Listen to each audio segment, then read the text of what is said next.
de loi yi nga xam ne le président de la République Macky Sall soumettre na ko à ses députés 3 projets la nag mais l'article 87 finalement qui a été retiré indi na coow bu baax qu'est-ce qui justifie le fait que le président de la République Macky Sall selon vous voulait introduire ce projet ak tamit lan la undu boobu le article. waaw xam nga loolu am na solo parce que daf may permettre d'ailleurs me rappeler un peu parce que contexte bi ñu nekk c'est un contexte préélectoral donc pour élection présidentielle. N'oublions pas qu'en 2011 aussi le président Abdoulaye Wade bëggoon na def donc une réforme boo xam ne danoon laal la constitution. mais fii boo xoolee dafay laal loo xamante ni président de la République ay dooleem la na yokk ay sañ-sañam. ci ay sañ-sañam maanaam donc yokk boppam donc gën a geetaru donc pour janoog Assemblée nationale. On parle même d'un projet de dissolution à l'Assemblée nationale Ngouda. oui c'est ça en fait parce que bu fekkoon tey par exemple projet boobu noonu jàll na mooy président de la République saa yu ko soobee mën na tas Assemblée nationale léegi nag ku war a dem donc ñu lay donc xàllal loo xamante ni mun na la permettre nga tas Assemblée nationale loolu donc lu xel mënu ko xalaat mën nañ ni peut-être que am na leneen lu nekk ca gannaaw leneen lu nekk ca gannaaw nag kenn xamu ko mais en tout cas loolu noonu mooy loi boo xam ni baaxul loolu la ñuy tuddee des lois scélérates maanaam loi boo xamante ni mën na ñëw mën na nasaxal démocratie Sénégal parce que boo jëlee constitution bu Sénégal dafa équilibrer les pouvoirs dafa ne les pouvoirs doivent être équilibrés te même ni ñuy fonctionner amul équilibre parce que y a la primauté du pouvoir exécutif et notamment la primauté présidentielle ci kaw loolu nag ñu ne nag lii di motion de censure nga xamante ni Assemblée nationale moo ko am dañu koy aménager maanaam député yi mënuñu ñëw rek chaque fois di def ay motion de censure même si noonu lañ ko waroon a bàyyi fu mel ni France noonu la mais ñun fii dañ ko encadré ni benn motion de censure ngeen mën a déposer bu fekkee jàllul mënatu leen ko déposer ci session dinaa ci ñëw après session bi c'est du 15 octobre au 30 juin moo tax la session extraordinaire la ñu nekk benn session unique moo am ordinaire léegi nag contrepartie motion de censure boobu noonu mooy droit de dissolution mais droit de dissolution moom tamit dañ ni président de la République kenn du ko bàyyi rek boo ko bàyyee mu nga xamante ne saa yu ko soobee mën na def élection perte ko ne ah damay tasaat defaat élection perte ko ni bàyyi ma tasaat Assemblée nationale ñu ne nañ ko encadré donc moo tax depuis le 22 janvier 2001 muy la constitution l'actuelle président Abdoulaye Wade dugal n'est-ce pas cet encadrement là kenn mësu ko laal dañ ni président de la République mënul tas Assemblée nationale bu yeesul ñaari at assemblée il faut mu toog mën a liggéey moom tamit tuuti comme ni ko président moom tamit di defee comme ni ko yeneen institutions yi di defee parce que dañ ko tuddee la stabilité des institutions mun a wax stabilité des institutions notamment stabilité de l'institution présidentielle ba pare di bàyyi bu Assemblée nationale te projet bi bu jàlloon mooy Assemblée nationale moom suul nañ ko mais damay jàpp ni rek projet bii nii beneen la ci yeneen parce que am na yeneen yoo xamante ni ñoo ko wund tey ci bari donc am na ay donc lu ci laxasu loo xamante ni bu ñu ko càmbaree je pense que waroon nañu mën a bañ a jaar procédure d'urgence parce que am na ci lu bari loo xamante ni nit ñi xamuñu ko te bu ñu ko xooloon même pour député yi sax et même pour le salut public même pour la démocratie même pour la transparence waroon nañ ko mën a toog discuter ko waxtaane ko par exemple yan par exemple benn bi dafay indi li ñuy tuddee un pôle financier judiciaire moom mooy supprimer la CREI léegi lan moo fa urgent pour ñu mën a supprimer CREI alors que procédure d'urgence lañ ko jugal donte gouvernement am na droit dugal procédure d'urgence mais dañ ni soo dugalee procédure d'urgence da nga ko war a motiver te man lu ma gis mooy gouvernement la plupart du temps du motiver texte yi alors que règlement intérieur bi loolu daf ko exiger léegi mën nga ñëw tey par exemple nga ni mais CREI dañ ko war a tas indi juridiction bu bees parce que c'est une juridiction monstrueuse nit ñi yàgg nañ ko wax dafay violer les droits de l'homme ok alors mais boo koy tas maintenant parce que foofu c'est le droit pénal c'est le droit de la certitude te li ñu fay jël ça peut engager l'honneur la liberté et le patrimoine des gens léegi ñu ne bu ñu def loolu dañ ko war a càmbar parce que il y va aussi de la protection de nos deniers publics il y va aussi de la transparence n'est-ce pas dans la gestion des affaires publiques mais au-delà de ça il y va même donc de notre comment dire de l'assainissement de notre économie parce que xaalis bi blanchiment tout ça maintenant mais loolu soo koy def il faut nga toog nit ñi waxtaane ko mu am ay acteurs mais defuñu ko dañoo jékki-jékki rek dugal projet de loi ni tas nañ CREI yi donc CREI yi dootul amati léegi donc dafay am une nouvelle loi boo xamante ni tey jii dañ koy dugal code de procédure pénale léegi ñu créer un nouveau pôle judiciaire financier ñu créer benn chambre d'instruction devant la cour d'appel et devant le tribunal de grande instance bu Dakar waa loolu yëpp d'accord mais sénégalais yi yëguñu ko députés yi yëguñu ko experts yi yëguñu ko ñeneen yëguñu ko pour te dire que dafa lëndëm alors que gestion bi nga xamante ni mi ngi fi peut-être que aussi ñi ko def ñoom am na ñu yóbbu woon ci CREI yi parce que am na loi yoo xamante ni bu ko nit ñi di jël aussi mën nañ ni c'est une tentative de s'absoudre en quelque sorte avant l'heure. C'est vrai. te boo ko jëlee avec une certaine précipitation nit ñi mën na mën na tey xel donc nit ñi mën nañ ni mais pourquoi bi yàkkamti alors loolu aussi day poser problème de gouvernance dans nos pays parce que mënoo ñëw aussi mu am fi ay règles yoo xamante ni da nga koy jëfandikoo dem ba mu neex la aussi nga ne règles yooyu dama koy dindi ça veut dire que yow bëggoo règles yooyu ñu jëfandikoo ko contre yow wala xalaat nga ni peut-être que demain mën nañ koo jëfandikoo contre yow te démocratie du doxee noonu man je suis d'accord que donc CREI donc nu mu doon doxee baaxul c'est une juridiction monstrueuse attentatoire aux droits de l'homme mais par contre si on veut changer la CREI aussi cette précipitation ne se justifie pas parce que c'est comme s'il y avait une tentative de s'absoudre. C'est vrai balaa ñuy ñëwaat ci CREI bi parce que am na lu bëgg questionnement yu bëri yoo xam ne soulevé na ko par rapport ak cette dissolution boobule mun nañu wax ne institution ñu ñëwaat ñu taxaw ci article 87. parce que terminé wu woon sànq. parce que il restait le code électoral. Voilà, allez-y. Code électoral aussi bon beneen projet de loi la. mais boobu dafa tënku ci constitution bi. parce que il faut nga laal constitution bi ba pare. parce que constitution bi bi ñu koy laalee nii ñaari article rek la laal bu 29 bu constitution ak 87 87 sax yoonam nekku ci woon. mais 29 la ñu war a laal parce que foofu moom mooy wax nan la ñuy doonee candidat à l'élection présidentielle. te parrainage daf ci bokk. te code électoral bi moo war a laal parrainage. mais nag ñu dugal ci lu bees mooy éligibilité. donc loo xamante ni nii donc dina réhabiliter ay ñeneen nit. foofu aussi dañuy dooleel ak président de la république parce que may nañ ko ni bu gracier ay nit ñi purger seen peine après ñooñu mun nañu ñëwaat nekkaat ci liste yi. muy nga xam ni dialogue bi donc soo xoolee su fekkee loolu yëpp la ñu jël dëxañ ko ci texte yi dafa mel ni dañ ko defoon pour renforcer président de la république. C'est vrai. Et donc loolu moom moo taxoon maintenant ma bàyyi la nga continuer par rapport à l'article 87 parce que l'article 87 sinon xam naa li ma doon bëgg a wax. c'est que en fait dans le cadre du jeu institutionnel. Tout à fait. Toucher à l'article 87 c'est en réalité donc non seulement rompre l'équilibre mais aussi donc remettre en cause la légitimité du suffrage universel maanaam tey. Ce qui est une catastrophe pour la démocratie. Très bien parce que en démocratie mun nañ ni historiens yi am nañ seen définition. juristes yi am nañ seen définition. sociologues yi am nañ seen définition.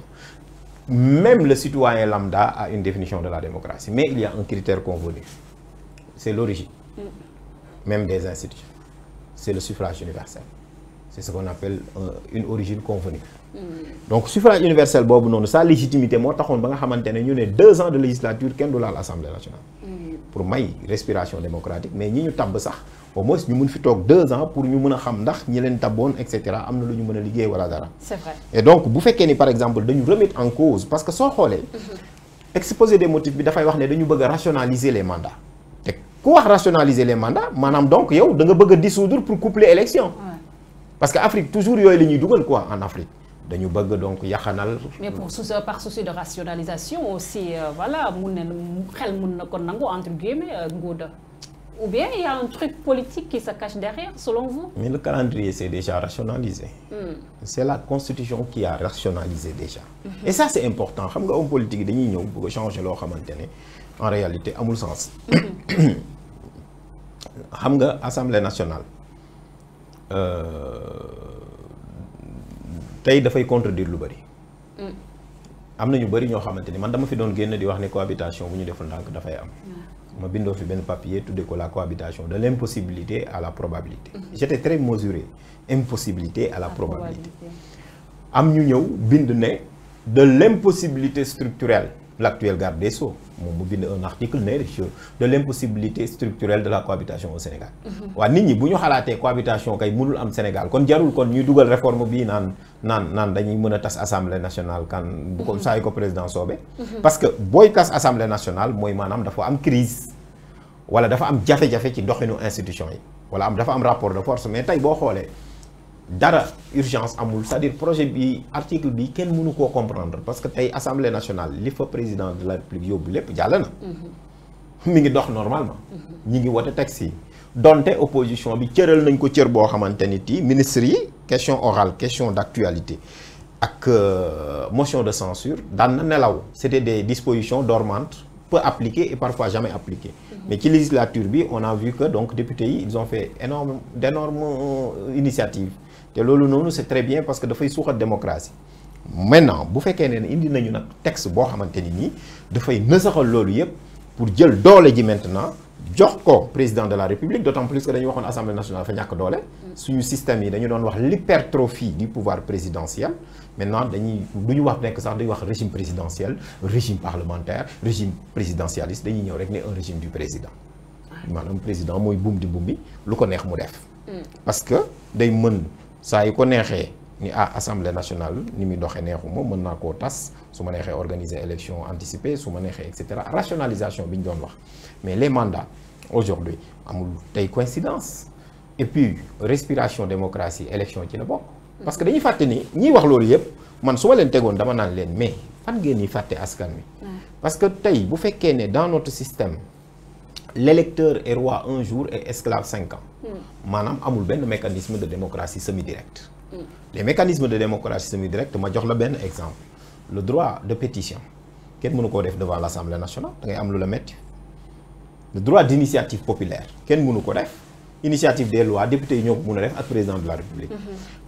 ak premier ministre. pour dire que en fait su amoon des mécanismes de démocratie semi-directe benn moo ci am c'est à usage présidentiel muy référendum.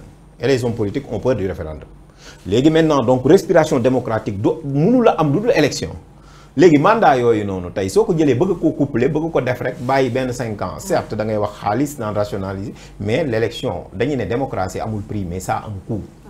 Et su boobaa noonu da ngay nasaxal démocratie te loolu baaxul parce que nit ñi bu ñu mënul exprimer à travers les urnes dañuy dem exprimer wu à travers la rue. Et c'est une catastrophe. C'est dangereux même. Ouais, c'est dangereux.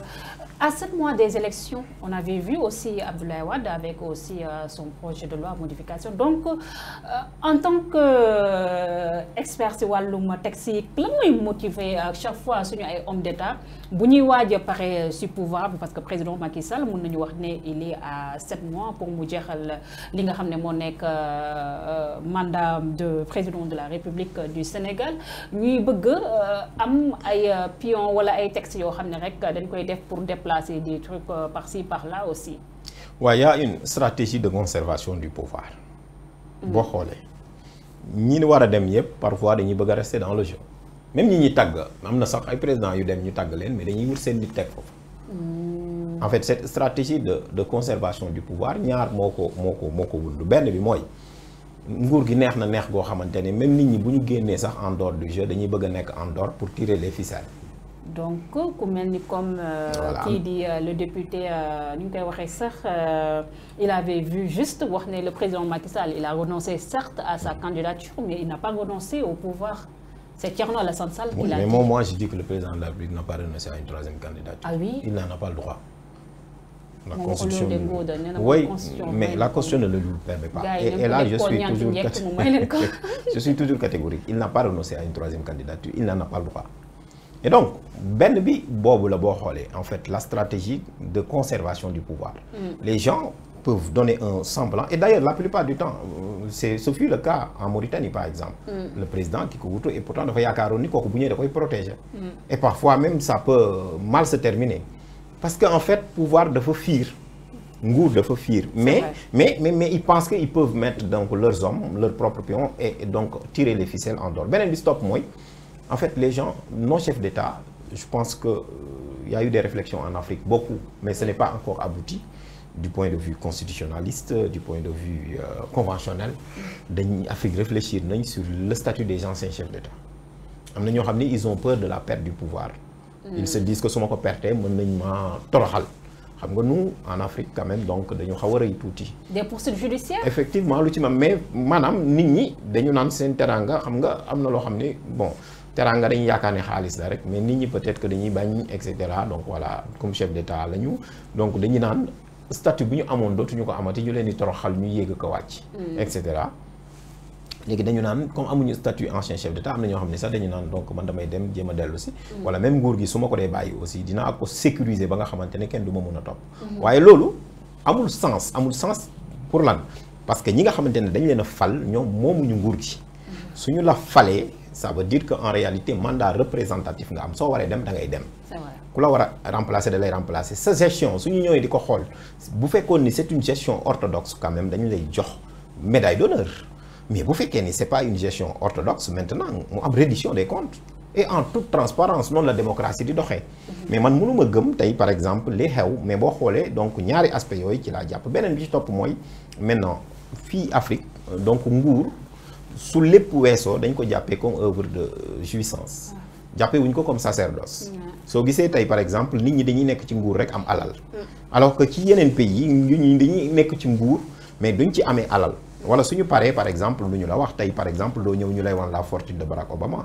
doo ñëw tey ñu lay wan tey la fortune de certain nombre de chefs d'État. alors que fii donc boo nekkee chef d'État ak boo nekkulee chef d'État c'est la même chose dañuy wane sa fortune donc alors que tu n'en avais pas.